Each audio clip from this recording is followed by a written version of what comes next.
Aloha, I am June Jones of the Houston Roughnecks, and this is the XFL show.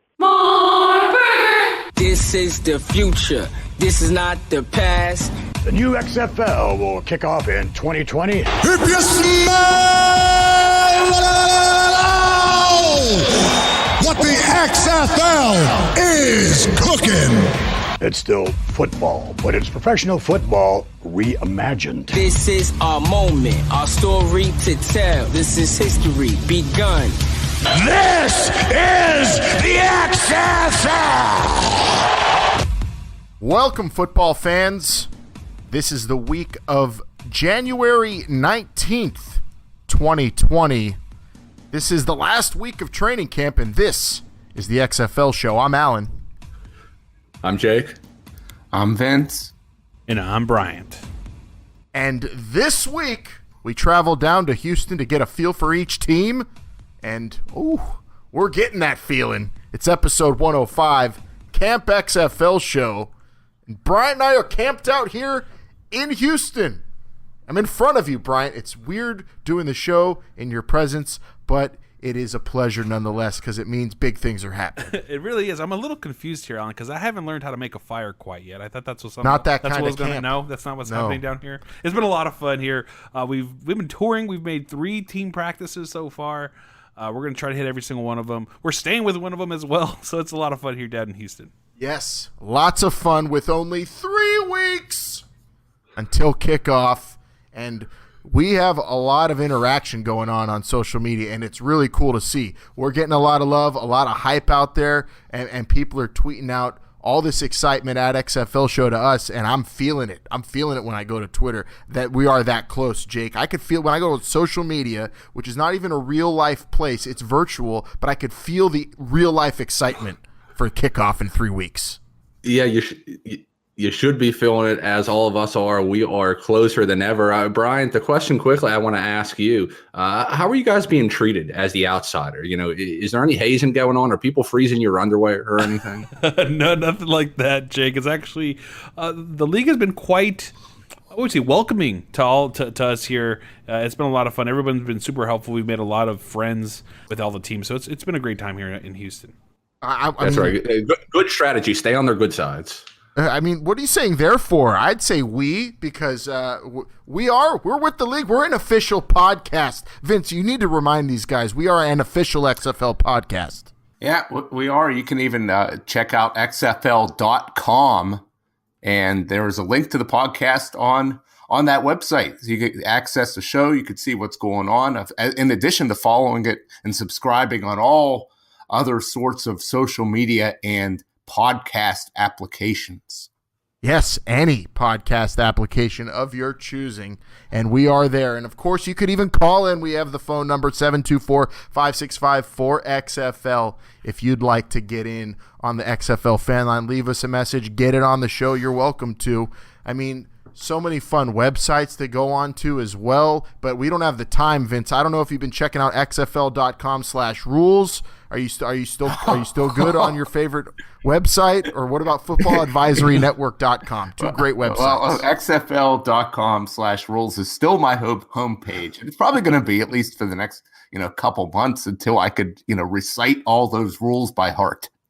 That'd be a good test to have on the podcast. Who could memorize the most? Are you rules? making flashcards, Vince? Is that what you're doing? I would hope that the referees are, at least. Oh, the referees. We actually saw some XFL referees today. As of our live on-tape recording, we saw the Houston and LA joint practice, and Jake, they had refs there, and they were wearing referee uniforms, and they were very interesting. I can't wait to see them. Like we said, we're only 3 weeks away. I know I have to say this quickly. Did anybody else watch professional football in a different way last week, especially for the kickoffs, thinking how these are going to look different? Yeah. Or was it just me? Jake is usually silent during, non-show hours, and he sent us this random text that says, that would have been a great double forward pass play in the XFL. It's just, I don't know. Yeah. It makes exactly what I was talking about. Well, everyone, we are down in Houston, so what we have going on today is, a lot. So we have good, crisp interview after good, crisp interview. Lots of awesome short interviews we did with some players. We were at Guardians and Wildcats camp the other day, and we talked to some players and got a real good feel for what it's like for them over the last week and a half down here in Houston. So you're going to hear from 6 players on this week's episode. You also are going to get Bryant and I's reaction to what we've seen, observations we made at the practices, at the joint practice as well. And, we have some stories to tell as well, because it has been pretty fun and interesting. And, well, that's what we do. We go places and we get into it. We get into shenanigans, hijinks, and that did happen, especially the other day, Bryant, when we left LA Wildcats practice, and then stick around. It was not bizarre, but just odd and fun. A lot of fun. Do you think I got 5 stars? Yeah. Okay, cool. Definitely. That's all I was worried about. So we're going to tell you some stories. We're going to talk, of course, about what's going on in the league, because we've got some transactions to talk about. A handful. Joe Horn Jr. gets traded to New York from Houston for wide receiver Tavon Jacobs, Vince. But I want to ask you, what's up with all the receiver for receiver trades? I still don't understand. You rarely see that, the same position for the same position in the NFL, at least. Yeah, Alan, we were talking about that this past week. I mean, it just seems a little strange, but, guys with different skill sets, how they're meshing with the team, you got to be able to get guys that are going to fit your system. And, if you got an opportunity to make your team better, if there's something that you're missing, you got a chance to go get them. You got to go out and get them, regardless of what it is. And, it's a little interesting. You talked about receiver for receiver. It could be the fact that, hey, if you're trying to get if you're giving up a receiver and you got to fill that position on your roster, it might be a little tough now with the fact that, you've already had the draft. You got to go out and sign somebody. There might not be a good guy available. So you may say, hey, I need to get a receiver in return. Yeah, it was another one of those. I mean, we've seen those multiple times over the last few weeks. Receivers in particular, which has been the interesting one. We had the Rocket Ross one, LA to DC. So we'll see. Maybe just coaches have this feeling about certain guys. They change their minds. I don't know exactly. And the other trade, Bryant, is 2 offensive guards going from St. Louis to New York. Avery Young, Dejon Allen get traded to the Guardians, and St. Louis Battlehawks getting an offensive tackle, Brian Wallace, and a cornerback in David Rivers. Alan, we were at the New York Guardians practice first, and we were talking about their offensive line and how maybe it was, a little small, but I think they're trying to bulk up their offensive line, getting 2 guards there. But Rivers was making plays already in practice. He had an interception today during the scrimmage with the Renegades. Yeah, we saw those DBs with the Guardians. We'll talk about them. Look pretty impressive.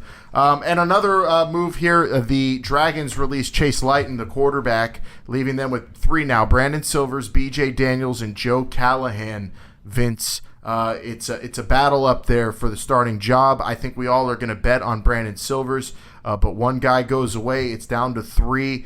Jim Zorn has his pick of the litter. Bryant's been putting that quarterback situation over a whole lot on the show. What do you think of its status right now? Yeah, that's at least it kind of seems, and you guys could tell me, since you're down there, you could tell me if I'm wrong. That seems like the most undecided, maybe, of the quarterback situations, with a lot of some weird shuffling. We're both shaking our heads right now because being in Houston, you could tell that there's some other battles out there that are still being undecided. There are jobs to be won all over the league. Okay, and even in Dallas now with the injury to Landry Jones, I'd say that they bring in Eric Dungy. I mean, for however long he's out, I'm sure they're not settled on exactly how they replace their quarterback, one of the more settled positions. So yeah, it's training camp, man, and when injuries happen and competition's on, you really aren't settled on a depth chart until February 8th for these coaches. It seems like. It really is. I mean, all positions are up for grabs, because you've got to remember that Litton was assigned to the Dragons, that second round of assignments when it came to quarterback. So really, anything's up for grabs in this league.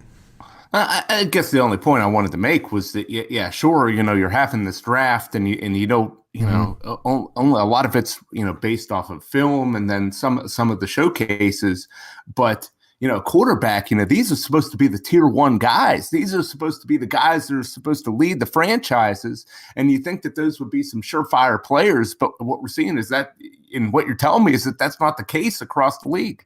I think there's multiple guys that are capable of doing the job in multiple cities or with these teams right now, and that these coaches have actually difficult decisions to make. Well, I think that there's no doubt that there's capable players. I'm not saying that there's only 8 good quarterbacks in this league. We all know that there's more, but leaving the Renegades out of it because they have an injury there, of the other 7 teams, how many quarterback jobs would you say are up for grabs right now? Oh, let's say I'm going to say, well, we went to New York, and I'd say McGloin is pretty much, I feel like McGloin's good. Bryant is in love with Marquise Williams, who I think is a good player, but I don't think he's surpassing McGloin for the starting job. So I would cross them off the list. I'd say LA's there. Yeah. New York it's settled, I'd say. I feel the complete opposite of that watching yesterday. Marquise Williams is a tough SOB. I'll tell you that right now. An excellent runner of the football.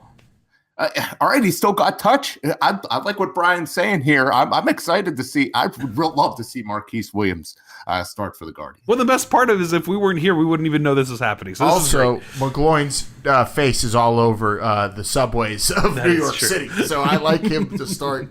But LA is open. Yeah, New York's never turned on an athlete. St. Louis, I think, is open. LA, St. Louis, Dragons. Honestly, you think Seattle is, and some people we've seen on social media at least might. I feel like Brandon Silvers is going to start there. Yeah, but it's not one. I think the question is what's still up for grabs. I say only Houston, DC, Dallas are the only 3 solidified starting. Those are the locks. You're saying. What about Tampa? Who in Houston? We saw them today, and neither guy you would expect to start even played because they sat both their quarterbacks. Well, that's why I think we're never mind. I don't put Houston there. I have no idea who's starting at Houston for week 1, Vince. I'll tell you that. What about Tampa? Tampa Bay, I'm crossing them off. I think it's okay. Aaron Fine, Murray's job. I'll take Houston off. You're right. That's Houston's up there. Houston, LA. I guess the only 2 is really Washington and St. Louis. DC and Tampa, you're good on Cardale and Aaron Murray, I think. New York, I'd say you're good on McGloin. Seattle, I would say Silvers seems like it. But then we saw Houston and LA today, and I really feel like they have some decisions to make. It's fun, though. We'll see what these transactions over the next few weeks, too. That could also tell us something. And then there was, among other transactions, one more we'll talk about, the Tampa Bay Vipers, who are in our hotel. We're in their hotel. We're in the same building. We're going to try to flag one of them down afterwards. Is there just a constant going on there? Oh, I thought it was the water running. You're right. It might just be something. Did they put like a big sign like outside the hotel that says like "Welcome to the Snake Pit" or something? Antonio Callaway is what I want to get to here. The former Cleveland Brown wide receiver, Florida Gator. Signs with the Tampa Bay Vipers. We haven't seen him yet around the hotel or at practice, but he's joining the club, and a lot of buzz on that because, he had issues during his NFL career, but Antonio Callaway comes in with a lot of ability, big play ability, down the field ability for the Tampa Bay Vipers. Yeah, no doubt about it. This kid out of Booker T. Washington High School in Miami played for the Gators in Gainesville. This guy, big time athlete. Didn't quite make enough waves to stick around in the NFL, but not short on ability at all, Alan. Yeah, I'd say that's a pretty solid downfield threat that Trestman just scored, and could be really a game changer this late in the game too, in terms of training camp, to bring someone on like that. Really, really good move. We'll see if he can keep his head above water. He has had his issues driving, especially. Keep him away from a car. I don't let him drive. Don't let Antonio Callaway get into a vehicle at the driver's wheel. Just let him go play football. And I think he'll be good. He's a fun player to watch. And we'll maybe if we've run into him, Bryant, we'll flag him down and talk to him about joining the XFL. We are in their building. Who knows what could happen? It's been pretty insane in terms of us running around, running into people, talking to people, and it's weird. We're talking to them not on the podcast. It's hard not. I mean, I just want to be like, okay, hold on, let me get my recorder out with every conversation. Can't do that. That would be rude. We tried to have a conversation with Dean Blandino in the lobby of our hotel too. It's hard not to fan out a little bit at these hotels where you're walking. There's a lot of XFL presence for sure. Yeah, we got to do work. If we do run into Jeff Bidet of the Renegades, I want to ask him about that SpongeBob visor. Jake, did you see the SpongeBob visor on Jeff Bidet? I did, Renegades? But perhaps the first question you should ask him is, how do you pronounce your last name correctly? Yeah, that's a question on everyone's mind. Yeah, these visors. Is this something just for practice that we're seeing, or any word if these are going to be legal in game? I haven't heard either way, honestly, but I feel like these are here to stay. These players are going to get to show a little personality with their visors. I think it'd be very cool if you could see these on television. I don't know, with trademarks and rights and all that. I don't know, but I mean, this would be something personalized, going back to the original XFL. Instead of "he hate me," you're seeing, SpongeBob on somebody's visor. Or, I mean, shout out to LA Wildcats receiver. I don't know which one it was, but we saw one of them wearing Rick and Morty socks, Jake, which was really good. I mean, it was Rick holding up a Peace Among Worlds sign, and if you're a fan of that show, you know what that means. But it was they got a lot of flavor on these fields. Across every team, everyone's showing personality, at least with the fashion and how they're going out there and practicing. They're getting to be themselves in this league. It's really cool to see. And that does it for this week's Fashion Corner with Jake. Before we move on any further, now it's time for kind of a pretty big announcement, because it's a schedule change, new show schedule. We want to start reiterating this to everybody, and we'll hammer it home the rest of the show, and until everyone realizes, because next week we're going 2 every week, baby. We have a new schedule. I'm sorry, what was that, Alan? 2. Okay. Every single week. That's 2 shows every week. Every Tuesday morning, every Thursday night, you can expect a brand new This is the XFL Show episode. Plus, we're going to have bonus minisodes whenever necessary, because sometimes those dates, maybe we have a show out and some news hits or something we have to react to. We're going to be there. We're going to be putting out as much content as possible, and we think that with that time frame, that schedule, we're going to be able to do a lot of good recaps of games, previews of games, set us up for good interviews, and have a lot of fun as the season progresses, where there's a whole lot going on we have to talk about. Our goal is always good, crisp podcasts here, and that's what we're going to try to provide to you guys. Every Tuesday morning, every Thursday night, expect the show to drop. Like Alan said, if there's any news in between, nothing's going to stop us from getting back on these microphones, though, for sure. So that's, again, every Tuesday morning, every Thursday night. Keep it locked to this podcast feed. Same podcast feed in XFL.com, XFL YouTube channel. We have our own playlist there now, our own spot there on the YouTube as well. So wherever you get us now, you're going to keep getting us, but now twice a week, starting next week. And we've got really good stuff planned for next week. So keep it tuned in, and we're going to be churning out a whole lot of stuff as the season progresses, because it's only 3 weeks away, as Jake says, closer than ever. And it's so close. Globe Life Park is actually already done and ready for football. Remember when we used to be scared that it wouldn't be? Jake, did you see the pictures of Globe Life Park, the Dallas Renegades football stadium, converted now? Used to be a baseball park. It is now a football home for the Renegades. They've got bleachers and everything. Yeah, we were concerned that there was rumor and innuendo that perhaps it wasn't going to be the second week of the season that this was going to be ready, but of course we knew that Dallas had a home game, and I do believe I saw these pictures on XFL.com on the training camp page, but I'm scrolling down right now. Yes, there it is. Yeah, what do you think of that look? That Globe Life Park becoming a football field. That's some nice grass. That's some healthy grass. I'll say that. I think that's a Bermuda. Is it a Kentucky bluegrass? It's probably a hybrid. Can we just say Kentucky Blue, because I just love saying it?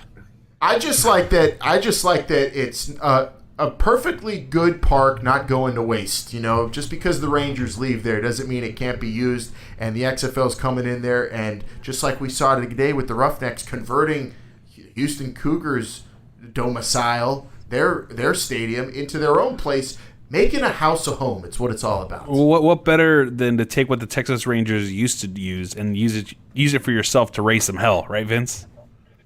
That's right. They're going to be hell raising down in that ballpark. I saw the pictures. It's interesting, how anytime you convert, a stadium like a baseball stadium for football, you see it in bowl games and special attractions. But it looks like this more permanent setup. I'm really digging it. And as we dink and dunk our way into some interviews we're about to play for you, last thing here, if you came across this was out public info now, I guess, because locally in Houston they're talking about there will be broadcasts of the Houston Roughneck games on the radio in town here on 97.5 ESPN. There's been an agreement reached, so you can look out if you're in the Houston area, if you're a Houston Roughnecks fan. All their games are going to be broadcast over the radio, and I know not everybody listens to football on the radio like I do. I'm a nerd for that kind of stuff, but for the people who care about it, you're going to be able to get it if you're a Roughnecks fan, which is cool to see. I think I'm all about having voices of teams on the radio. I think it's essential. Some people don't, Bryant, but I'm hyped for that. I'm really happy the Roughnecks are doing it. Well, you originally had asked the Commissioner Oliver Luck in your first interview way back when if there'd be radio. Selfishly, because I love radio. I asked that.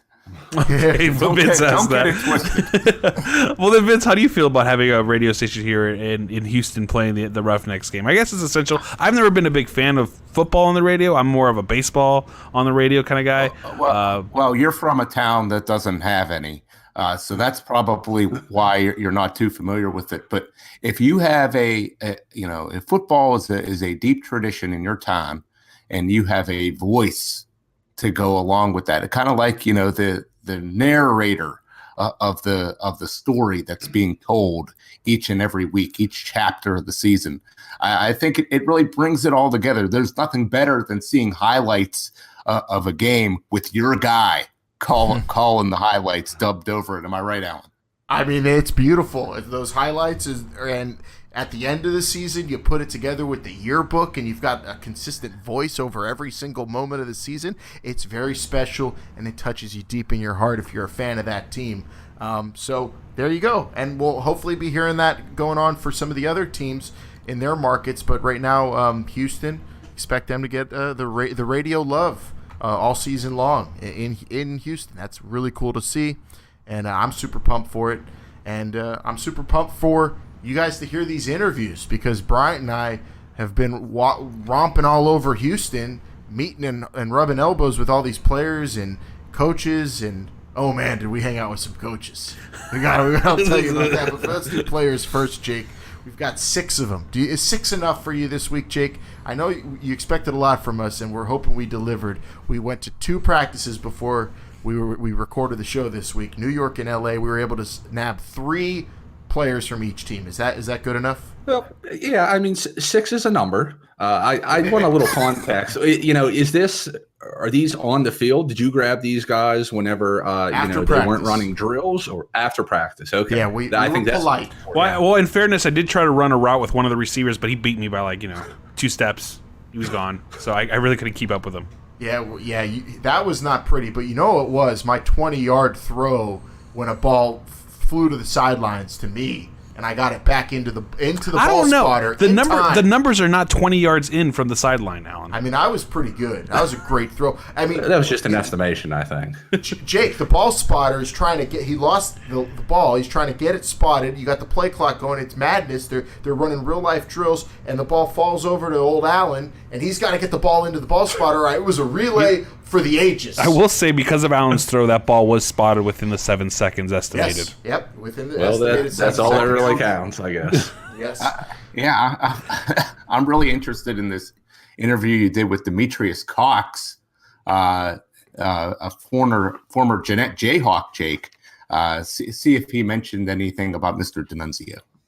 Oh, yeah. If he didn't, I'm sure he was telling other people on the bus we didn't talk about the wedding soup. We didn't talk too much Western PA football with him. We talked mainly XFL and what it's like to be a Guardian with Demetrious Cox, as well as his teammates Tanner Gentry, the wide receiver, and the safety AJ Hendy out of Maryland. We'll start with the Guardians because that's where we went first, and those are the three gentlemen we got to speak with. So that's one offensive player, one wide receiver, and two DBs. Interesting perspectives here because we talked to all three of them and about, well, the headset communications issue that we've been discussing and how the offense might have the advantage, how these guys are super hyped for the season to start, what it's like coming together as a team, what it's like being defenders in a league that's going to really push the pace for the offenses. You get all of that from all three of these players here. We're going to start with the wide receiver Tanner Gentry, take you to Demetrious Cox, the safety, and the other safety, AJ Hendy from the New York Guardians right here with this week's Good Crisp Interview, Part 1. Good crisp football. Hey Tanner, so how was practice today, man? Overall, how's the feeling? Really good.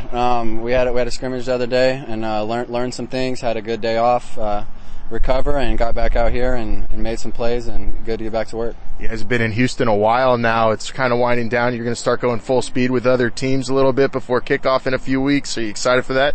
Yeah, I'm super excited. I mean, we've been going against our defense. It's been a good battle. We got a lot of good players over there. We've been going against them for a while, but it'll be good to get some new competition and get to go against the guys that we're going to see during the season. How about the intensity level that you've seen when you're facing other teams? I know practice is one thing, but when you get on the field with another team, that intensity level picks up a notch, right? Oh, yeah, it definitely picks up. I mean, you're going 100% out here. You're going 110 when you're going against those other guys. So definitely picks up, and it's good to compete against some other good competition. So.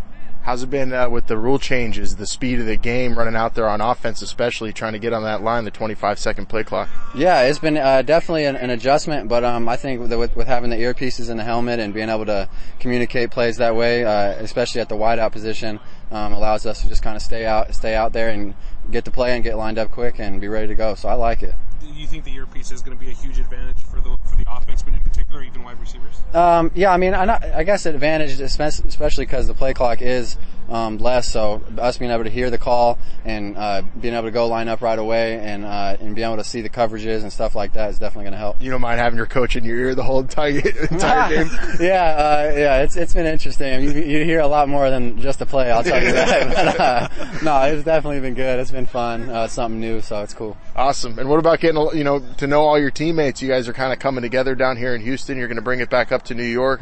How's that coming along, the team building? Yeah, it's been great. We got a lot of great guys on this team, a lot of great players, and I'm excited with the situation that I'm in, and definitely looking forward to this season and playing in New York.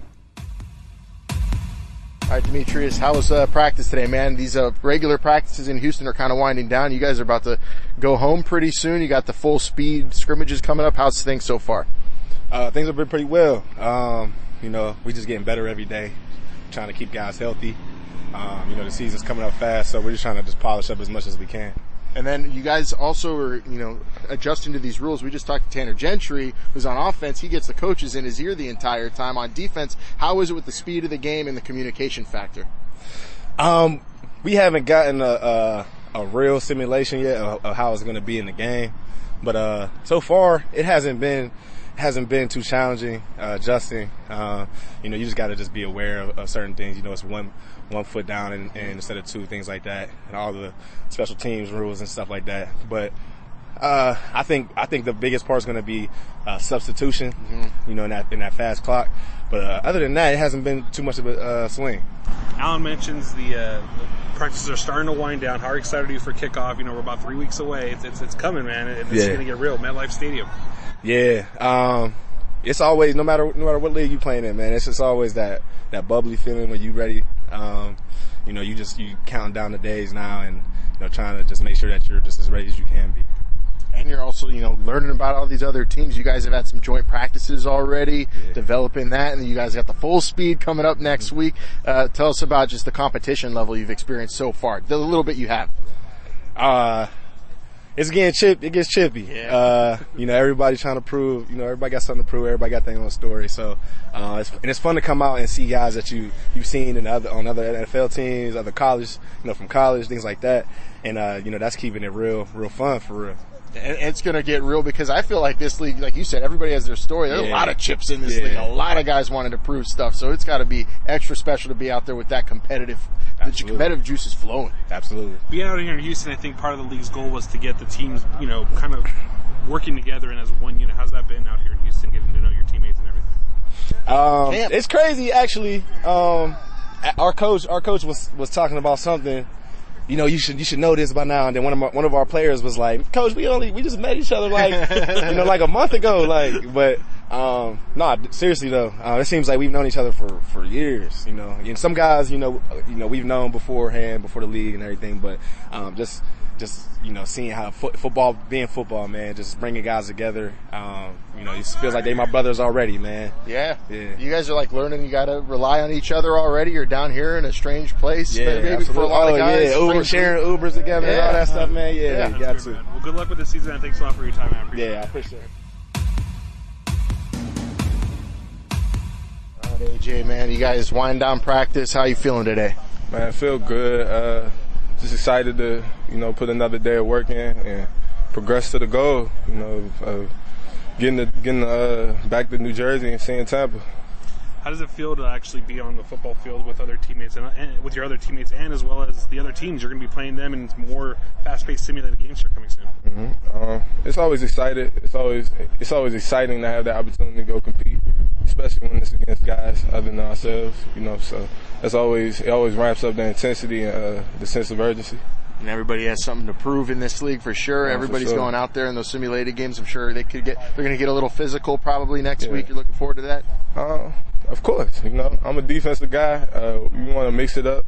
But you also, want to be smart and understand that, we have a bigger goal and we don't want to do anything to jeopardize that. Yeah, and you guys are also learning a lot about not just each other, but the rules of this league are a little bit different. So how are you adjusting to that? The fast-paced play clock and maybe some of the special teams aspects. How's that going? I mean, obviously you want to know the rules to a T and understand how you can manipulate them for your advantage. But at the end of the day, it's football. Who can block, who can tackle, who can catch the ball, who can protect the ball, not turn the ball over. You know what I'm saying? Some of those things don't change. So. How do you feel about the rules kind of shading a little bit towards the offensive side? I could care less. Line it up. Line it up. We'll see when you see the Guardians. Yeah, we saw that defense out there, man. You guys were definitely the loudest guys, especially the defensive backs out there were getting real loud. How's that brotherhood coming together with the DBs? Man, it's a great brotherhood. Like Demetrious said, it seems like we've known each other for years, from day one. So we got a close-knit group, man. Obviously we're coming up on a time where, some guys are going to be here, some guys aren't. So that's going to hurt a little bit, but we got a great group of guys, man. For fans of the Guardians that are going to be in MetLife Stadium, what can you tell them about the defensive side of the football and what they can expect on your side? Just expect an aggressive, nasty, hard-hitting defense. It's aggressive defense. And I'm sure that Coach Gilbride and Coach Dishman are really instilling that in you guys. Yeah, how's it playing for those guys so far, your coaches? Man, they're great guys. They've been in the league. You know what I'm saying? They're where some guys want to get to and some guys want to get back to. So, they're helping us and we're all trying to work towards the same goal. There you have it. Part one of this week's Good Crisp interviews. We are going to go to LA next, but real quick, Bryant, we talked to AJ Hendy, Demetrious Cox, and Tanner Gentry all about kind of what it's like going against a receiver who has the headset and being a DB. As a safety, one of them might actually have the headset, but others might not, and the advantages. And I love what Hendy and Cox basically both said was just bring it on. We don't care. Line us up and we'll go out there and play. I think that's a theme you're going to see with a lot of the defenses out here, right? They're just get me on the field. Well, headset or not, I don't care what's going on. You still got to tackle. You still got to run to the ball. See how he said tackle before run? That's the importance on tackling on the defensive side. The mentality out there, the Guardians, we'll get to it in a little bit, but it's very different than what we saw at the Wildcats. But still, everyone's here to play football, and these rules are not really deterring them from what they know, and that is football. Yeah, we're going to recap the practice observations we made of these guys actually in action. But let's take you back to some more of their own words, and we'll go to the LA Wildcats now. A different atmosphere from the Guardians for sure, but very competitive. And we got to speak with a defensive player and 2 offensive players, 2 offensive linemen for the LA Wildcats. So you're going to hear from linebacker Trey Williams, who played at Auburn. You're going to hear from offensive guard / center Damien Mama, played at USC, and Patrick Vahe, the guard who played at Texas. And talking with 2 big offensive linemen, you know we had to ask them about that fast play clock. They are affected by it, especially when it comes to conditioning, the offensive advantages that they feel, that how those might affect the offensive line. And, of course, we talked to all these guys about playing for Coach Winston Moss. And also, the LA Wildcats haven't really been home at all yet because they practice minicamp in Vegas. They're here in Houston, and they'll be going to L.A. soon, but they haven't really been there yet at all. So Trey Williams, the linebacker, Damien Mama, offensive lineman, and Patrick Vahe, offensive lineman of the L.A. Wildcats, here on part 2 of our Good Crisp interviews. All right, Trey, you guys have been in Houston a while. Are you sick of it yet? You ready for the season to start? Yes, man. I swear I wish we was playing tomorrow. Yeah. But, we had to start somewhere, you know what I'm saying? It's great to finally see the team come together as one. Yeah, man, you guys are really building a real team atmosphere. This is a different kind of practice from what we've seen so far down in Houston. How's the family life with all your teammates coming along? Oh, man, we started since day one. We had to build a brotherhood. We knew we was going to be together for a while, so we might as well get to know each other now. And, coming out here, man, a lot of guys haven't played in a while, so just seeing different backgrounds and things like that come together is great. You guys have had a lot of time together, right? You were in Vegas, you didn't get to really be in LA, now you're in Houston. So it's actually pretty interesting to see this team come together. What about the coaches, Pepper and Coach Moss? Are they kind of leading the way? How's it been playing for them?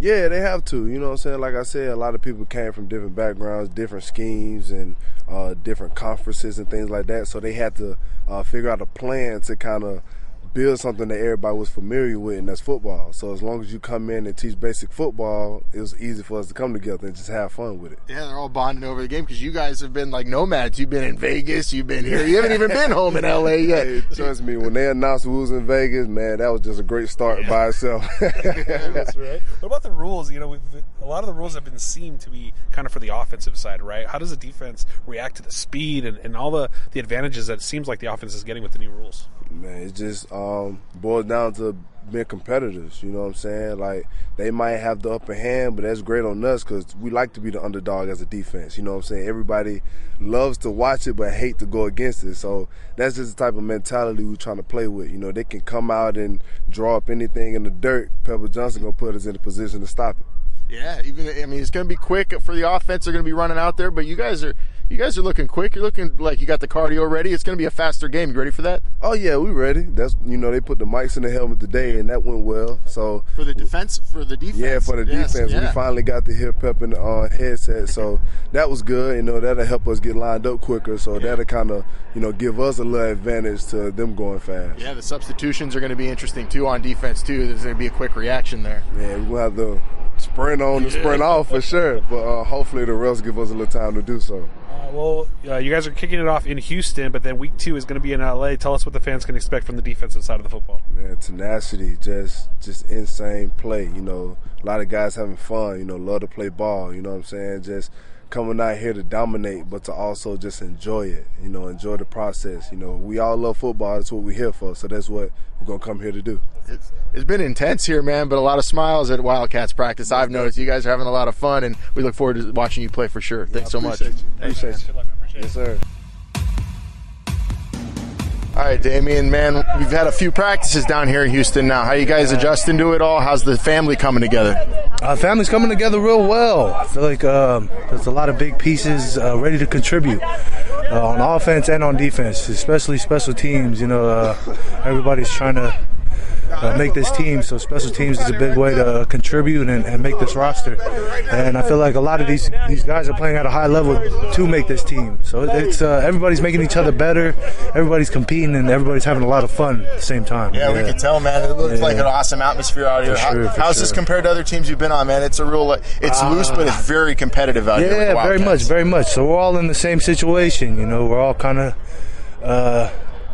knocked on our heels, as you would say. So we're all just trying to take full advantage of this opportunity and flourish in this, and try to make a living out of ball. Yeah, man, that's what it's all about. Definitely. Yeah, definitely. Coach Moss is quite the personality. How's it playing for him and for Coach Chow, man? You got two different kind of coaches, but for sure. But really fun, I'm sure. You could tell he was a linebacker in the NFL for sure. So he always brings the energy every day, and he's making sure we bring the juice.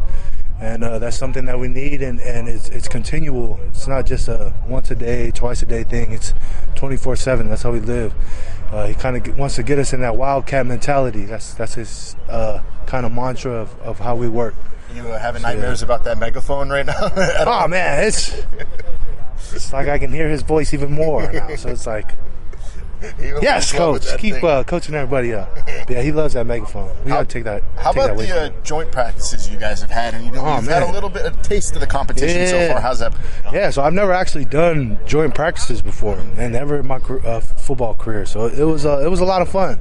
I was always the type of person that never want to see my opponent until the game. So it's like, it's a little different. Yeah. It's like I can't take the same mentality of, you can kind of keep the same mentality of competing and wanting to dominate your opponent. So it was a lot of fun, and it was great to get a different look. We've been going against the same guys. We had mini camp in Vegas, and we've been out here for a week and a half now. So we've been going against the same guys for the past month, and it's always good to get a good look. Yeah, and I've been waiting to talk to an offensive lineman, man, because you guys are going to have good cardio. It's going to be a quick play clock. How's that going for you? Oh, man, it's going great. You know, Coach Mark is keeping us in shape. We got a lift right now we got to get to, so he's just making sure that we're ready and well conditioned. We had a scrimmage the other day, which definitely helped kind of for us visualize what we're going to do, the tempo we need to be at, and the conditioning point that we should be at. So it's physical. Yeah, definitely. All right, man. Well, I'm going to keep you from the lift. Thanks so much. Thank you. Appreciate it, brother, man. Thank you. Thanks. See you.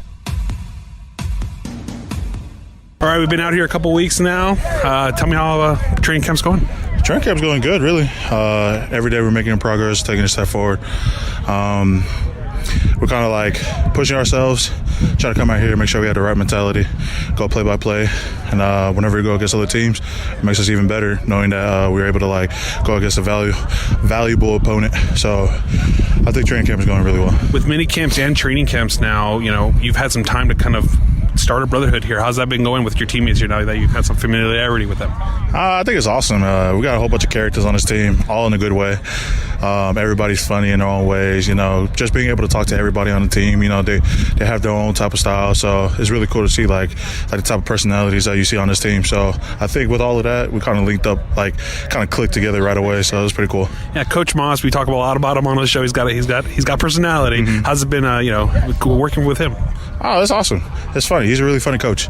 Whenever we step on the field, we always crack a little jokes here and there.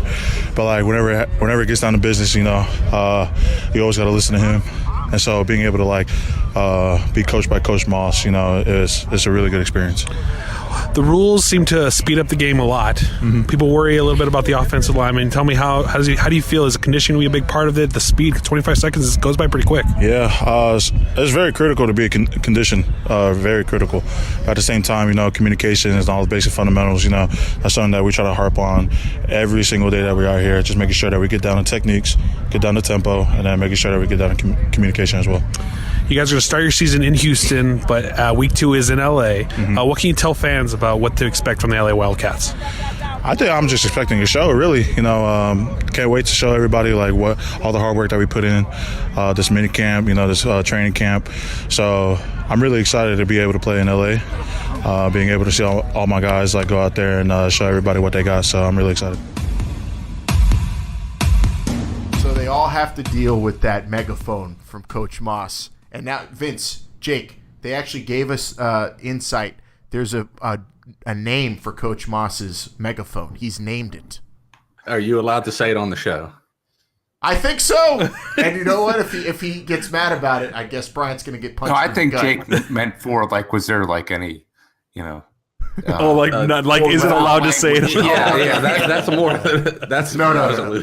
It's called. Here it is. Drum roll, please. Megamoss. The Megamoss, and it's soon to have its own Twitter account. I heard. Hopefully.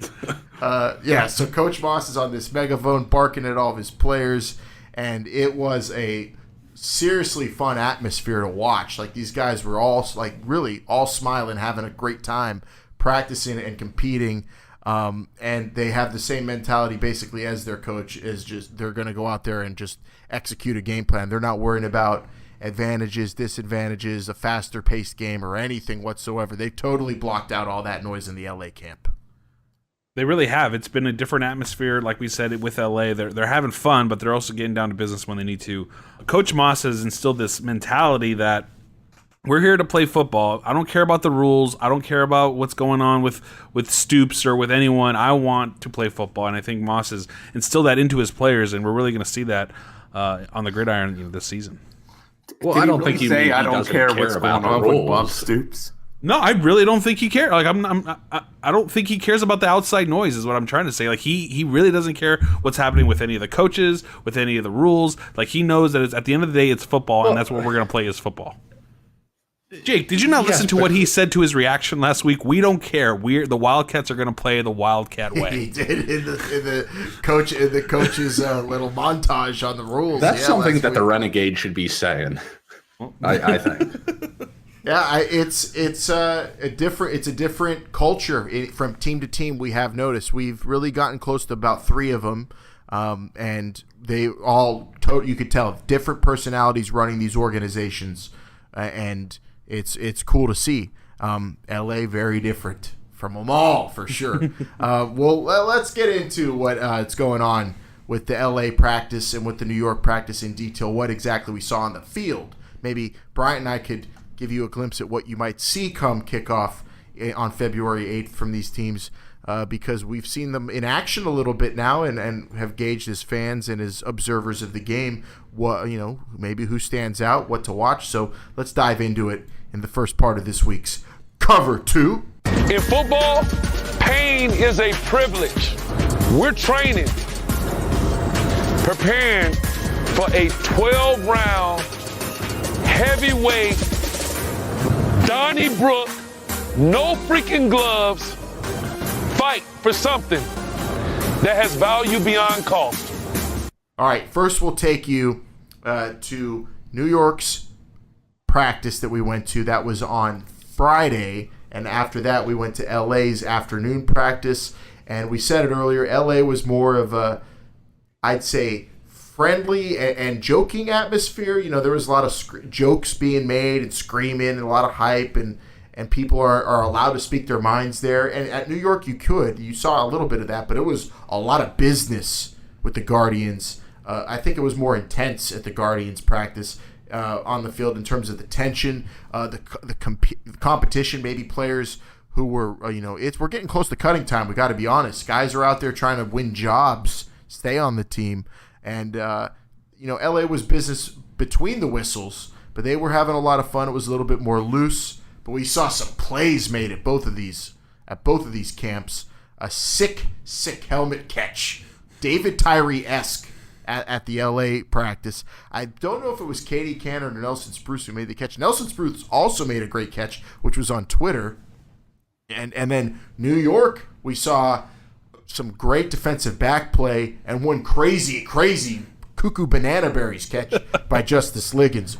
Bryant, that was nuts. It was, and it was right in front of us, and to see that and be that close was also on Twitter. Yes, it is on Twitter. Was pretty amazing. You're right on. The atmospheres, like we've been alluding to, were completely different. There was a lot of, I would say, business at both, but the way they went about their business was very different because the Wildcats were having fun. Coach Moss was on his Mega Moss, and he was out there directing traffic, where Gilbride was directing his own traffic. He was trying to get quarterbacks to throw the ball in a specific spot. We saw that it was a drill that they were running at the very beginning. So 2 different atmospheres for sure, but still both trying to get the job done. Yeah, New York felt it wasn't that intense, but it did have more of a military type vibe in terms of how strict it was and what was being asked of guys. Not that strict, but it was definitely like a military. It did. I mean, throw the ball in this exact spot now, or if not, do it again. I mean, they were really. He was trying to bounce a quarter off the yard. We saw a guy running laps. I mean, there was a guy there was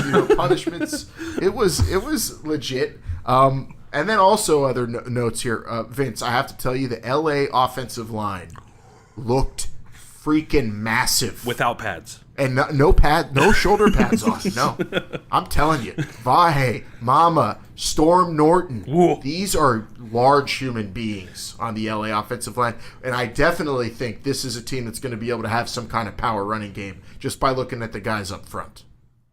That bodes well for LA. I certainly think just being able to wear down teams and then still pushing the pace with the play clock. I think that could just be absolutely huge.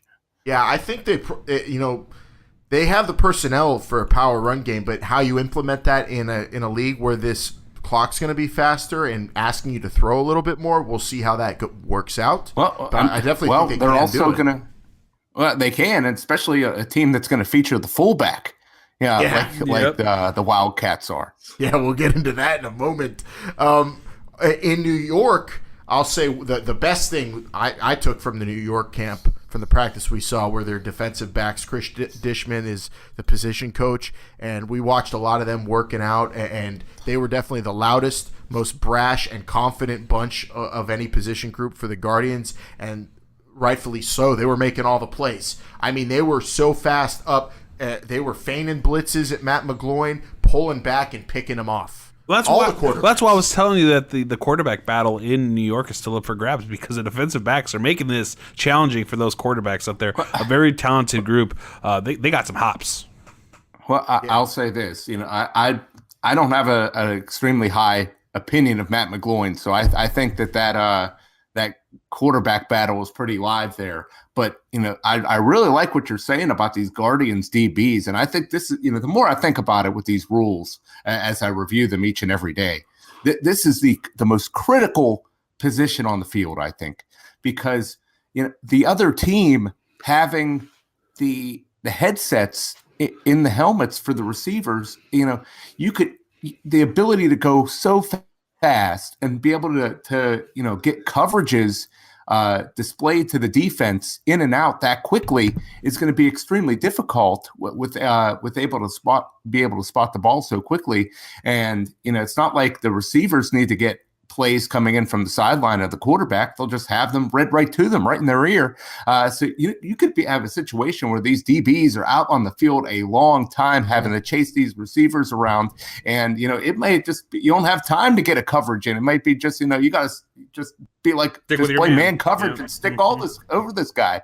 I think it's going to be extremely challenging for the defensive backs, the cornerbacks, and the fact that you're telling me that the Guardians have some of the best looking ones right now, I think that's a huge advantage. Yeah, Jamar Summers, Demetrious Cox, these guys were making plays all over the field, among other guys for the Guardians. I mean, they really were making it difficult. I don't want to say that the quarterbacks were struggling. I just think that there was plays being made on them at Guardians camp. They were fairly inaccurate at times, but a lot of them, these passes looked like they were almost on the money, and then out of nowhere you see a guy come knock a pass down or pick it off. Well, not only that, forcing the quarterbacks to look at their second or third options too while they're on the field. That's huge for a quarterback. If you have enough time, if you can give your defensive line enough time to get to the quarterback, that's going to be huge in this league. Yeah, it was a fun practice to watch because it was definitely competitive when they got into the 7-on-7 stuff, and the Guardians, I think, have a defensive back group that is going to be special, and that could be a huge advantage in this league. Both practices were different atmospheres, like we said, but both a ton of fun, and really awesome. The fact that they gave us a ton of access. We showed up at these places, and we were right on the field. Interviews afterwards, like you just heard. So thanks to everyone at the Guardians and the Wildcats that hooked us up with those interviews and let us observe practice. Fans first, baby. That's what it's all about. Access, unprecedented access. That's what we had. And Well, no big deal, but we showed up to both practices, and we got recognized, Bryant, at both. Alan, we're on a podcast. Nobody can see the swag you have in your. He's looking around like he's being noticed now. It's kind of hilarious. But yes, his chest out or something. Pretty much is what about it? What about it? Yeah, it was kind of cool. I mean, we had a player from the Guardians come up to us and introduce himself and say, "I listen to you guys all the time." We had some fans outside of the Wildcats practice asking for interviews as well, so it's pretty cool. I won't lie about that. Yeah, that really did happen, Jake. Can you believe it? I wasn't there, so I'll take your word for it. You have to. It did. I sound a little skeptical. I understand that. You shouldn't. Why don't you believe us, Vince? You believe us, right? We got recognized, man. Respect me. Shout out to Scott Daly, the long snapper for the Guardians. He's the one that came up to us at that practice and said, "Hey, you guys do a great show. We appreciate it." Not only are the fans listening, Bryant, the players are listening, and any Who players. Did you say that was the long snapper? Yes, Scott Daly. Well, of course. After asking Dean Blandano about the rules, you're looking out for him. His new name is Gene Blandano. It's Gene Bland. It's Gene Blandano. What did I say? Dean Blandino. Whatever you said. One of the Wildcats was yelling. I said Dean, definitely. No, I know you said Dean, but here's a glimpse into what happened at the joint practice after it with the Wildcats and the Roughnecks. A Wildcat player jokingly ran up to Dean Blandino and was yelling at him, saying, "Gene, you missed the holding call, Gene." He looks at me. He's like, "Is that his name, Gene?" I was like, "Dean," with the D. He's like, "Dean." Dean Blandino. Yeah, man. That is a fun guy to talk to. If we run into him again, Brian, after the show, don't hold me back this time. I have questions to ask. What questions could you have? You went into long snappers. What more questions can you have? So many more on the rules. All right, let's take it now from the practice observations we made to some of the news that came out. This is real brief, but DraftKings, big purveyor of fantasy fun, they announced that they're going to have XFL games, Vince, which we don't really have the details on how that's all going to work, but them putting that out there is pretty exciting. Yeah, and expected. I'm excited for it for sure. The handle on football on DraftKings is so much higher than everything else. I would presume it's the sport that in terms of playing fantasy games that people are most familiar with, and what better way to just keep that rolling than the week after the Super Bowl with some good XFL action Saturday and Sunday. Yeah, and then you saw that announcement made, and then on XFL.com, a really cool article that came out about players to watch for the 2020 season for each team. And reading through that got me really hyped for potential fantasy games, but just knowing players and also kind of cross-referencing players we've talked about in the past on the show. We've hit a lot on them, but some of them stood out as guys we haven't really paid attention to too much, at least on the podcast, Vince. And the one that stood out obviously the most was Winston Dimmel, the fullback from Kansas State that was highlighted for the LA Wildcats as a player to really watch for everything he's going to be able to do. Yeah, they said it right there. It could be used as a fullback, as an H-back, as a tight end. Sounds like this guy could really do it all. Wouldn't surprise me to even see him play some defense. Yeah, I mean, from this article hyping him up. To be honest with you, when we went to Wildcats practices, because we saw them against the Roughnecks as well, I mean, the player that stood out to me, at least the most, was guys like Storm Norton, just seeing him dominate in offensive line drills. I mean, and the majority of the offensive linemen for the Wildcats all looked really impressive to me. If we're watching out for players. But yeah, we're going to be watching a fullback power run game. There you go for the LA Wildcats. Really cool. It makes sense now why the fullback's the best player to watch for in the Wildcats based on that offensive line. And then also in this article, Ajene Harris, the cornerback from USC for the Roughnecks, was highlighted. And then you saw him, I mean, make some plays against Luis Perez at the joint practice earlier today. And it was apparent, the Roughnecks have some DBs who could play. Ajene Harris definitely one of them. And yeah, this article is really cool. Highly recommend people to read it. If you haven't heard any of our stuff on Players to Watch we've done in the past and we'll continue to do, this is kind of a good catch-all and a really solid stuff on XFL.com that I had a ton of fun reading. And hopefully that'll be implemented into a fantasy strategy somehow. We'll see. I don't know if you're going to draft a fullback, Alan, but we'll see. You might have to. You don't know if he's contributing. Okay, let's real quick bonus stuff here covered too before we get to the hot read. We had dinner with the Wildcats on Friday night, unexpected. Jake, if you're ready, we could tell you the story of our dinner with the LA Wildcats. I want to know how this was unexpected. Do you mean the it was very unexpected where you guys were? No.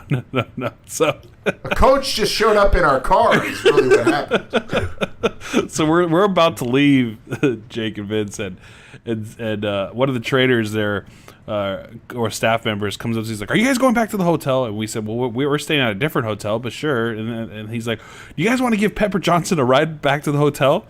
And we're like, okay. And they're like, he's like, yeah, and you guys can have dinner with us and everything after. I was like, okay. So we drove, 15, 20 minutes with Pepper Johnson in the front seat. Well, he would have had to wait for the late bus. He wanted to go back and be with all the defensive players. There was a room or something, so we said, sure.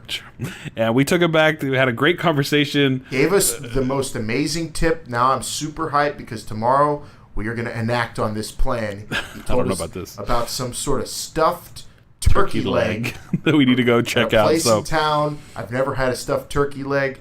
He was raving about it, so we're gonna go check that out. So, and then we ended up eating with the players. We hung out with Coach Moss in the lobby of their hotel for a little bit. We talked there. He asked me to give him some information about us, about the show and things like that. So he literally threatened to beat information at him. That's very true. And then we had dinner with the team, and Alan was very upset because I guess they don't have cookies. But Alan, you got to remember this is a football camp. You got to stay fit. We're eating healthy. Yes. Yeah. Could you tell me what the food was? Oh, the spread was amazing. They had a pesto, linguine, catfish, Cajun catfish. They had Italian sausage, some great steamed veggies. Good salad. Yep. Great Italian artichokes. sausage. Yeah, really that's good not artichokes. I would have thought that this would have been just like no casing, chicken, no casing, weighed out on a scale. Probably lots of white fish. This isn't MMA, Vince. These are football players. They can eat what they want. Yeah, as long as they go out and work hard. They had a great salad bar too. That salad bar was amazing. Yeah, Bryant, in order to be able to have dinner, had to give Coach Moss 5 XFL facts he didn't know, and he barely got in by the skin of his teeth. I had to give him 7 because he took a point away from me. Yeah, he gave him some duds. Yeah, so we had a lot of fun, and that Wildcats dinner, that atmosphere, that family they're building, I think it's special. We'll see if it translates on the field. We have no clue, really. Honestly, it's tough to say, but in terms of the people involved and everything, welcoming us, I mean, is there such thing as too much access? I don't know, but I feel like we have it all with that team, especially. Our passes say all access. Alan, where's our pass? It says all access on there. So that was a lot of fun. And then afterwards, the night was not over. We went back to the hotel room and played Ken Griffey Jr. baseball for 21 innings, and Bryant beat me 1-0. 1-0 in 21 innings is great. Yeah, it's been a lot of fun out here. In all honesty, though, stay out of trouble. The access out here, you're running into people everywhere. We did run into Dean Blending in the lobby. We ran into Tim Lewis at the homie Starbucks. Tim Lewis, Vince. Yeah, we saw at Starbucks. Really? At the Battlehawks. Yes. That hard hitter from McKeesport City. Yeah, Tim Lewis and the Battlehawks, who are getting. I'm gonna say kind of a reputation as one of the more physical teams, at least in camp, with the joint practices going on. That's not a team that's not afraid to knock if you buck, if you know what I mean. Yeah, that's something we haven't really talked about yet, and I'm very excited in 3 weeks to really be talking about it. Who's going to be known as the bad boys of the XFL? I mean, I think it's the Renegades are definitely branded that way. Yeah, but they weren't. It sounds like the Wildcats want that moniker. The Wildcats, I have the look in terms of the jerseys. Whenever they roll out in the all blacks for the Wildcats, they're going to look intimidating. But the Renegades, you're right, they're branding themselves as that. But then, I mean, what we've heard from at least I see on the defensive side of the ball on paper for the Battlehawks, and what we've heard from their joint practices on just how they were unrelenting in the physicality, and they were there to compete. They are maybe going to be that team. We'll find out. My money's on them, though, because just seeing on paper who they have on defense, the Battlehawks, that's a team, that's a stingy bunch. Well, depending on who you ask, by Terrence Garvin. Depending on who you ask, a lot of people are saying the 4 best teams are in the West. People are saying make sure you check out. I love that. We're here in Houston. Every different person you talk to, Bryant, is like saying something different. All the best teams are in the West. Oh, there's nobody's going to beat Tampa Bay. Oh, they've got such a great game plan. Oh, the Battlehawks are going to beat everybody. We're hearing all sorts of different stuff from everybody. I don't know exactly what to believe. What I've seen, though, is that there are some dudes up front in the front sevens for the LA Wildcats. The Houston Roughnecks have an amazing spread offense, and I think good DBs that could probably get the job done. And then we saw with the Guardians, they have defensive backs that are going to be tough to score on. Yeah, Alan, you're talking about the Guardians there. Would you say, from your observations, that they have the most team speed out of any of the teams you've seen? No, I would not say that overall Really? team. No, but I would say defensive backs, yes. Their receivers, I'd say they have a couple guys that are pretty fast, but then they had a lean offensive line that could get some speed there. I'm talking about offensive line speed. I'm focusing on linebackers. Yeah. I'm focusing on interesting safeties that can run. What we saw at the Guardians was that their offensive line was like a speed, more built for speed kind of O-line. But then their running backs are more power guys, right? They're bowling balls. Yeah, Cook out there. Mm-hmm. And we'll see how they protect too. I mean, it was not fun. It looked like for Matt McGloin whenever they did bring the house against him with those safeties, because there were a couple times there were jailbreak blitzes on McGloin, and if it was a real game, it looked like he would have got tattooed. Well, that's an interesting. It's interesting that you brought that up, Alan. Would you say that these, are these, joint practices, scrimmages, if you will, are these are the teams showing a lot? Is it relatively vanilla? I mean, what would you say? What we saw at the joint practice today is really it was. I would say it was pretty easy. It wasn't too intense. It was physical but fun. And actually, let's break it all down here in this week's Hot Read. So yes, the joint practice. We've been to one. We're going to see some more come Monday, Bryant. But we saw LA versus Houston, and it was really a practice. I wouldn't have called that a scrimmage or anything like that. This was a practice where position groups were split up. You had some 7-on-7. You had the linemen going against each other in drills. Very little kickoff. A little teensy bit of kickoff and special teams. You had even some notable quarterbacks kind of taking the day off. Connor Cook, Josh Johnson, Phillip Walker. Guys weren't really out there slinging it too hard. There's not to say there's an injury or anything, but the reporting on injuries right now is not applicable. That's not necessary or being enforced until the season starts. So.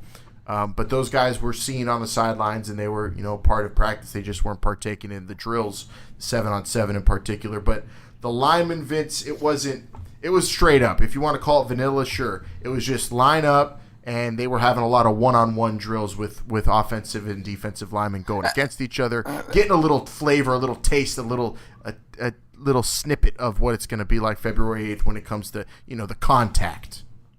Well, that's what I would expect. I mean, you mentioned some, jailbreak blitzes and things of that sort. So I didn't know if somebody was showing something. No, that was at Guardians practice. We saw they were just sending the house at McGloin just to basically drills to see him get rid of the ball quick with people in his face. And but when it comes to LA and Houston, there was nothing like that. You didn't get any kind of 7-on-7 was pretty basic as well in terms of the routes and the speed and anything tricky. You didn't see anything unique really from either team. They just lined up, ran some routes, did one-on-ones, and they just kind of dipped their toes into those competitive waters from the joint practice we saw earlier in the week. We heard that a couple of them were pretty physical, and there was some hitting at those practices. The one we were at, not really particularly violent, but physical. The offensive and defensive linemen were tossing each other on the ground a little bit, which was fun to see. Was that during an Oklahoma drill? No. They were just lining up with each other. They were lining up 5-on-4, and then they would, one side of the line would go one at a time. Yeah, it was. They'd line up a full line, but only one guy at a time would go, and one guy at a time would block that guy. Yeah. What line looks like they're gelling the best right now? Who's got the best technique together? Who's pushing the sleds the best right now? I mean, it's hard to tell when you're not in full game simulations. I think that's the hardest thing to see is the offensive line until you're actually in a real game situation. We'll be able to tell more on Monday, but for right now, I mean, like we said, the offensive line of the Wildcats looks strong, big, and they're gelling. They were all sitting together at dinner. They were all enjoying each other's company. Yeah, they were a true unit. Like, they were together for every moment. We were with that team. The offensive line were all together at the same time. Now, let me ask you cool this. To see. So you guys were at practice on Friday, and then you were at the joint practice on Saturday. Yeah. Is that wrong? Nope, that's what we did. That's what we did. Yep. Okay. All right. Now, were the guys who were, I'll say, with the ones on Friday, were those the guys working as the ones on Saturday? Yeah, Bryant was trying to take notes and get a glimpse into that. I said, you're wasting paper because... Well, I don't take paper. It's on my computer.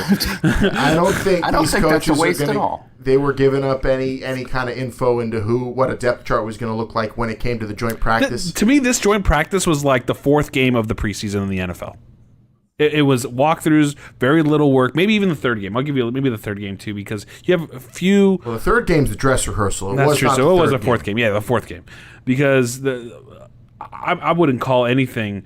I would not put money on anything that I saw on that joint practice happening for not even for Monday. Forget about February 8th. I'm talking about for Mondays. Also, Vince, honestly, in the joint practice, you saw third-string quarterbacks mostly in the 7-on-7s. And we saw Luis Perez. We saw Luis Perez. There was a few. We did see Luis Perez. But you also saw the linemen it was just a true rotation. It was just everybody going against everybody. So you didn't really get a glimpse at that.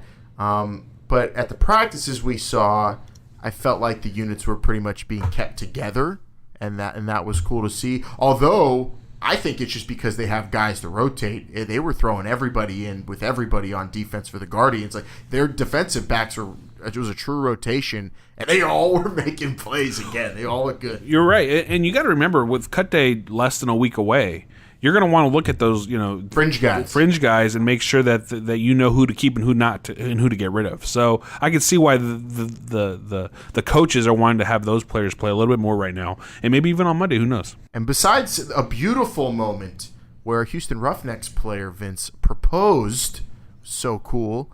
The big star of the joint practice were the referees, league officials there in league official uniforms. And the hats are, Brian, I would say, are pretty fire. They are like... I want one. Some of the coolest... How can I find that? It's like a pinstripe hat. I've never wanted to dress like a referee in my life, but those hats I would wear. They're pretty cool. Pinstripe hats. And also these officials... there was a guy joking in the press box where we were... like, they were all in amazing shape. I mean, I think they intentionally got some of the best... I'm not ageist or anything, but you didn't see like old guys running around calling the football game. They were all in way better shape than me. You can just say me. Definitely than us, that's for sure. Then I'm going to say than most referees. Like, if they put pads on, they could. If they put pads on, they could actually just join practice. Nobody would even bat an eye. Yeah, what do you think of that, Vince? With referees who've got like 49-inch barrel chests and great cardio. Well, calves the size of ham legs. Come on. Well, to be honest, I mean, you got to be with the pace of this league. You got to be in tremendous physical condition to be able to spot the ball quickly and move up and down the field. Now, if the referees look like they can whoop the players, I don't know what that quite says. They definitely they didn't even look, because there were some behemoths that they were having to call. But yeah, I would say they all look like a big John McCarthy. If you're a big MMA fan, okay, all right, I know what you're saying. And the men and women referees just all in tremendous condition, and styling and profiling in those new referee uniforms. I can't wait to see him. But I do have some questions about the officials. Like, how sloppy were these practices? Were there a lot of penalties being called? Was it relatively crisp? Crisp. Very crisp. Were the referees letting them play? Yeah. Didn't even notice them. It really, besides the fact that they were so put together. Yeah, they were well put together. There weren't a lot of flags thrown.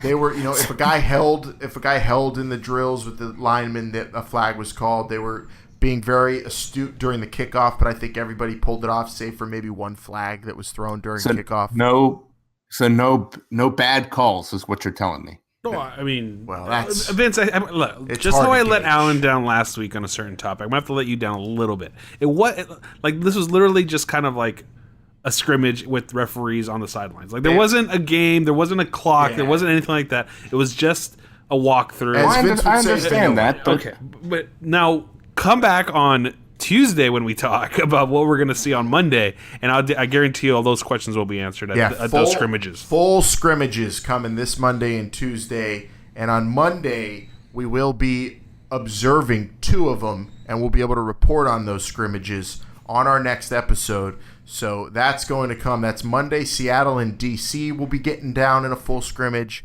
Dallas and St. Louis will be getting down in a full scrimmage, and we're going to watch those now. Those are still going to be, basically practices, but there's going to be real-life scrimmages in the fact that they're going to be timed like games. They're going to be officiated like games. And even Fox and ESPN are going to be there doing their own run-throughs as if they are real-life games, but they are still going to be scrimmages, Vince. So, you're not going to be having quarterbacks getting mauled. You're not going to be having receivers getting hit over the middle or anything. This is going to be a practice atmosphere, but timed and officiated like a real-life game. And it's interesting because, and Bryant, you could correct me if I'm wrong, but these are essentially previews of week one's matchups. Those are the games, yeah. Yep. So not in this order, but these are the games. Sure. It's going to be very interesting to see what these teams show against each other, who actually plays, if guys are sitting out. I think this is going to be fascinating. One of the most fascinating exhibition games maybe of all time. Yeah, again, I won't call this an exhibition game. I'd say just scrimmage. It's going to be a scrimmage. A controlled scrimmage. Controlled scrimmage. This isn't going to be, full. I wouldn't even say it's going to be full-on guys just smashing into each other, Vince. This is going to be very controlled.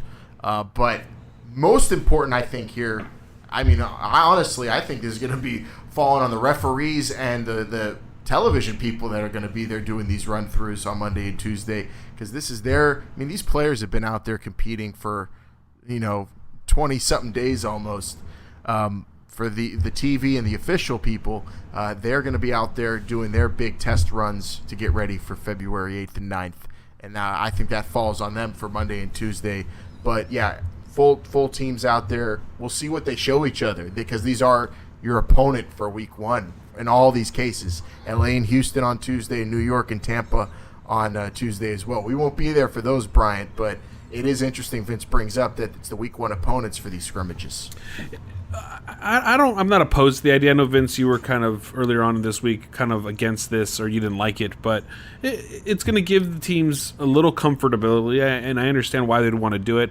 But again, to Alan's point, it is a full-on scrimmage, but we're not going to see the starters. We're not going to see all the plays. I think this is going to be very controlled in that sense, that coaches are still going to keep things back. For more importantly, I think it's for the referees. It's for the television partners. And the players, of course, for the timing of everything and the play clock and running actual offenses and defenses according to the real rules of the game, in the constraints of the the play clock and the game clock and all that, and everything being officiated. That also is important for all the players, but this isn't going to be a true game I wouldn't call this a true preseason game in any stretch. It's a scrimmage. Hey, I'm going to be very interested to see if the coaches are out on the field during the scrimmages, that kind of stuff, to see how much, say they have in the flow of it. You're telling me it's going to be full timed and everything. Yes. But sometimes, depending on, how much work is done, maybe they'll let them go a little bit longer. It'll be interesting to see. I like what you said about Fox and ESPN kind of be running their own tests. And I don't know how much television you guys have watched the past couple of days, but, Fox has been running some ads for this XFL. They are getting hyped for it. They're advertising for it, getting the word out. And I can't be more excited about it. Yeah, I know. I like seeing fans tweeting out videos of them videoing their own televisions when the commercials come on. That's really cool to see. That really makes it real for a lot of people, I think. And yeah, they'll be there. And also, the media, buzz is also generating. Earlier in the week, we saw a famous personality from Barstool, PFD commenter, trying out kicking for the DC Defenders, which was a fun deal there. A lot of people talking about that. They have a huge following, so that got people's attention. But then on Monday, you have Chad Ochocinco, Vince, trying out with some other kickers legitimately for spots on some teams in private workouts. Yeah. This guy gets around, man. I'll tell you something right now. He was at the Cowboy Conor McGregor press conference on Wednesday asking questions. Or was it third? Yeah, on Wednesday he was asking questions. He's very involved in Bleacher Report betting out at Caesar's Palace in Las Vegas. He usually does some content there, and then he's got this big tryout coming on Monday. This guy is all over the place. I'm very fascinated to see if he could do. I have no doubt that he could kick the ball, but in that kind of situation, that's not an easy thing to do. Yeah, I mean, field goal kicking and also being a receiver your entire career. I'm interested to see actually what Chad Ochocinco could do. There's some really good kickers in this league, guys with NFL experience. We'll see how he stacks up. That's going to be not open to the public. It's going to be a private behind-the-scenes tryout for him and those other kickers who are going to be there. But if that happens, obviously you don't give anybody a job unless they can do the job. But if it ends up him being the best guy for one of those jobs, those kicking jobs, that would be an amazing story for the league. I would love to see that. I'll say this, I didn't see him in person, but I did see him on television. And this guy looks like he's still in tremendous shape. So, I could tell he's been taking care of his body. He's been in the gym, and he's going to give it his best he's got. Yeah, good luck to Chad Ochocinco and all the other kickers trying out, and everybody trying to make these teams, because we are winding down training camp. It ends on January 22nd. We've got those scrimmages coming up. We've got cuts coming up, those final rosters to break down when they do get whittled down. That's going to be fun to do on the show. And like we said, we do have a brand new schedule. Everyone who's been following us all the way since 2018, you've been used to the every football Sunday schedule. It's changing up because, we're 3 weeks from kickoff. And that means we have games that we're going to have to be covering, previewing, reacting to. So the new schedule, Tuesday mornings, Thursday nights, twice a week, plus bonus mini-sodes when applicable. So keep it locked to the feed. Put those notifications on. Leave those reviews when you subscribe as well on Apple. That helps spread the word to other people looking for XFL shows on their telephone devices and their tablets and whatnot. Brings up the algorithm so everybody gets aware that this is the XFL shows covering every single detail, every nook and cranny of the league. You think maybe next time we talk to Storm Norton, we could talk to him about the algorithms of podcasting? I feel like he's more of a mechanical engineering type talker, Storm Norton, Vince, and we were told that he's really into that. And I know you love electrical engineering, so if you and Storm want to shoot the breeze on a special podcast, we could try to set it up. Yeah, I've dabbled in the mechanical engineering realm, so I feel like I could, at least BS my way through it. I don't think Storm Norton's BSing about any of that. He's a legit smart dude. But maybe that'll come another time. Until then, we have a lot more of Houston to experience, observe, and report on our next episode, and we'll be having that for you, as well as at XFL Show on Twitter and XFL.com. Well, and don't forget, our next show is only 2 days away from this dropping. I will say this: fans, the holster all show. Fans, it's better than the freaking pig squealing. I'll tell you that much right now. Oh my goodness, that is a story we can never tell on air. I will say this: fans out there, if you have any questions, if you have any comments, if you want to let us know what's going on, find us on Instagram, on Facebook, on Twitter at XFL Show. We're happy to answer your questions here as much as possible. And also find us on XFL.com. That's where I go to find our show now, Alan. I don't know where you're going. Yeah, XFL.com is the easiest because you also have not only the podcast page, transactions page, latest news, rosters. I mean, it's really building up into a place to go for every single thing, one-stop shop, and it's really fun. Plus all the social media activity across the league with all the teams. They're putting it up there nice and neat in the news section. So check out XFL.com for sure while you're listening to the show as kind of a study guide, a companion. I mean, Vince basically has the rules page up all day, every day, no matter what he's doing. Yeah, that's what you got to do because you don't want to be that guy whenever it's like, why are they spotting the ball so quickly? Who is that extra referee running onto the field? You don't want to be that person. You just want to have it on your tablet right there. I will say this because I think it's applicable. Also, our next show is closer than ever, so make sure you stick around. We're going to be here, Vince. All those rules, you should see them in action, man, because being out here in Houston is actually really cool. It is, but I will say also, haven't seen a double forward pass yet. You're not going to. I told you that. It's training camp. You can't give it away. Of course, we do have that phone number. If you ever want to call it, leave a voicemail, 724-565-4XFL.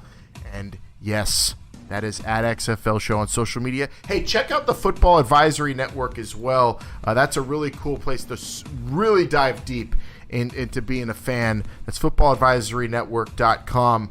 We go on there and we also dabble in the forums and the discussion throughout the week. So check it out on Fan, and we'll be hopefully interacting with that a whole lot more in the very near future. But until the next show, which is, again, when is that? It's only 2 days away. 2 days. Tuesday mornings, Thursday nights. The new schedule starts next week. Until then, enjoy your weekend, and we'll be back with more from Houston. For Jake, for Vince, for Bryant, I'm Alan.